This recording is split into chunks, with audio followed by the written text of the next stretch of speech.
want to say I'm so sorry that happened to you. I can't ever imagine a loss like that. And I just want them to know that Americans, Pakistani Americans in the diaspora all over the world are with you, and we will find a solution to this together. And that was a vigil being held in support of the Pakistani people and the families that lost so many loved ones on that brutal, vicious attack on Monday.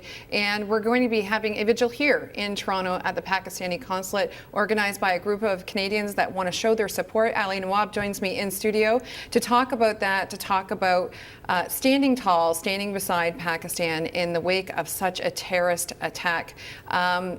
Can you tell me give me some details on the actual vigil, where it's going to be and at what time? The vigil is going to be held tonight at 7:30 at the Pakistan consulate, which is at Keele and Highway 7. When we reached out to the Consul General, he shared our sentiments about the attack and graciously offered to host us. When we set it up, we thought we'd have 100, maybe 200 people show up.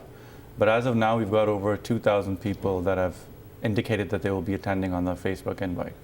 Yeah, and I think that it's such a great gesture because the world did watch in horror and feel helpless, wanting to show some way to support that the rest of the world is standing with you, and to be able to hold a vigil, especially with there's so many Pakistani Canadians that live in the Toronto area. What is the message that the Pakistani people are trying to send to the terrorists with vigils like this? It's not just in support of the families, yes, but I think there's also a message to the Taliban. So when you look at the large majority of the Pakistani Canadian community, they all migrated to Canada by choice because they believe in the Canadian values of freedom, education, justice, which is all something that we're grateful for, and we almost take them for granted now that we're living here. But people just like us were in Peshawar and they dropped off their children to school without knowing that they would never see them again. Yeah. We're grieved, we're devastated, but at the same time, it's been way too long since normal people like us have generally stayed out of the conversation. Yeah. This is probably, like, if you see all the protests going on around the world, it's just normal people who have kids and who just can't see it anymore. And they are just standing up to say to the Taliban that we are together, we're united. You're going to need to kill 1 billion people if you want people to stop studying, stop educating themselves, and stop standing up for freedom. Yeah, and it's a war that feels that that will never be won or never be completely eradicated. There will always be some element. But I was quite impressed with the response of the Pakistani government, saying that, in fact, you have strengthened our resolve so that there will be no terrorists that exist on Pakistani soil. So, in fact, the terrorists did not achieve their objectives. They did not result in Pakistan backing down from fighting in that region.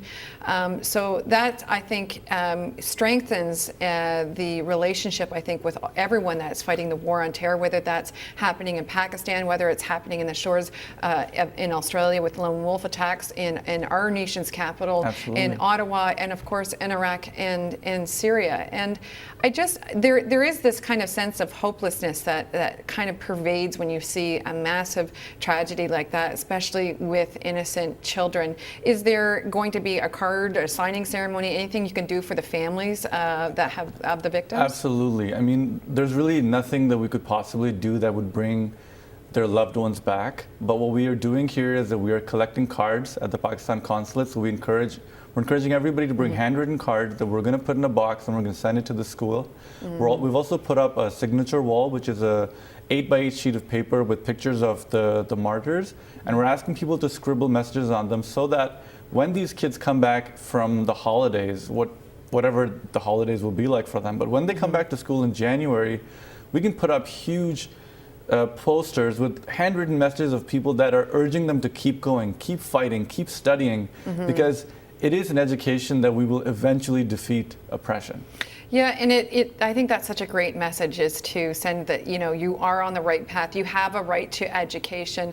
I know Malala was commenting on this. She's, the young woman that was shot by the Taliban, who's received now the Nobel Peace Prize, and really shone a lot of light on the risks that some children face just going to a classroom each and every day. Is there a Facebook page or a website or anything that gives more details, or where people can go and sign up up and RSVP that they're going to be coming tonight? There is a Facebook invite available with 141 Candlelight Vigil Pakistan Consulate. If you Okay. go and search it on Facebook, you should be able to see it.